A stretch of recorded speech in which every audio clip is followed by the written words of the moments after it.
the late 1980s, Roger Newman was living the good life with his partner David.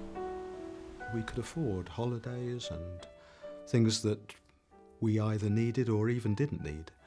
And so consequently, it was a really fun time. I used to enjoy leaving school on a Friday and motoring down to Bexhill, and the weekend would be there and the holidays would be there.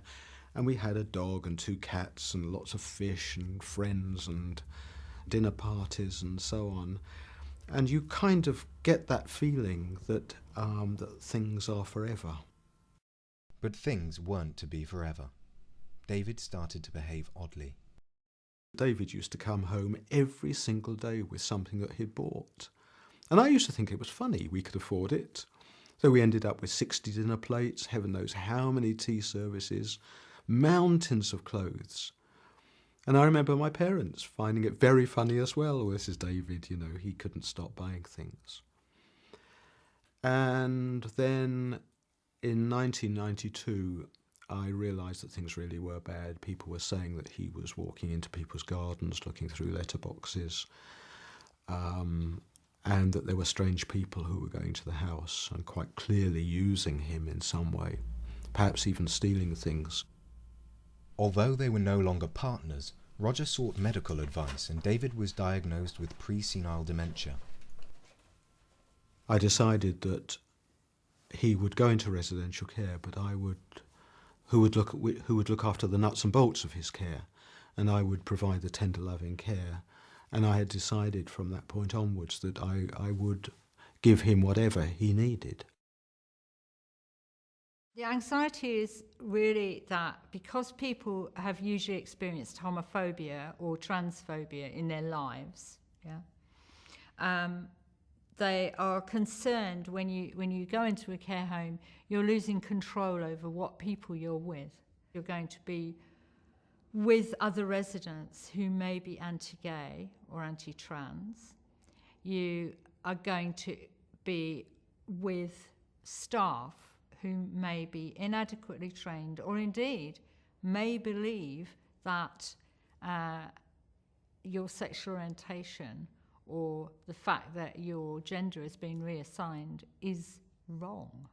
And they may conclude that they now have to go back in the closet. Roger decided the care home should know that he and David had once had a close gay relationship. We never really had any discrimination. It was more a lack of understanding, about a lack of empathy, a lack of asking the right questions. I mean, there were significant things that I had to point out to them. For example, on one occasion, one of the staff said, "Oh, he has a dental appointment next week." And I said, "But you haven't told me about that, and you don't do that unless I have a space in my diary so that I can come along. I always come along to this." And I think that there was a sort of a feeling that now that he was in their hands, that they were primarily responsible for him. And in some ways that was true. But I was more than the carer, I was the lover. I decided that it was really quite important that they should learn from this situation so that they could make it more comfortable for us. Sadly, in 2000, David died suddenly. But Roger had been impressed by the efforts the home had made to become more inclusive.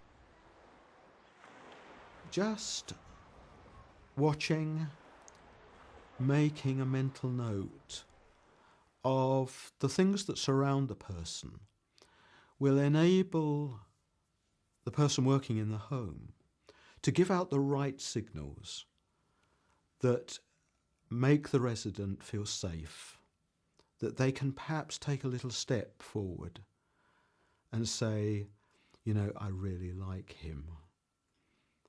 We've been really good friends. And making people feel safe is the issue. And once you feel safe, and this is always the issue related to coming out, once you feel safe, then you deliver those heart-rending words, I'm gay. Eventually, Roger met Mike and they formed a very happy civil partnership. But in 2002, Mike was diagnosed with an aggressive form of cancer and had to go into a hospice. One of the things that we had decided right almost from the very start was that if people came into our situation as carers, health professionals and so on, that we needed to be out to them. Now, Mike was not out, and so it was a considerable decision on his part and a brave decision. I remember him saying to me on one occasion, "They're watching us, you know." And I said, "What do you mean?" And he said, "They know they've got to get it right." And I think that that was the wisest thing that anyone could have said, and it was the best approach that any residential accommodation or any place could offer. They were watching us so that they could get it right. And they did get it right. On one occasion, when I went into the small ward that he was in, one of the nurses said, "He's having his bath. Do you want to come in and help?"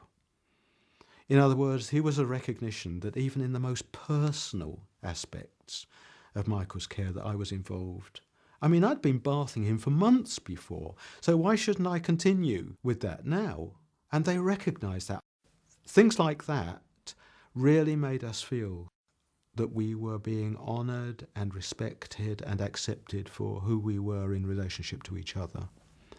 And so when he died, and that moment when he died, and I always remember just pressing that buzzer, and they came in, and I remember the nurse saying, "You've just been wonderful."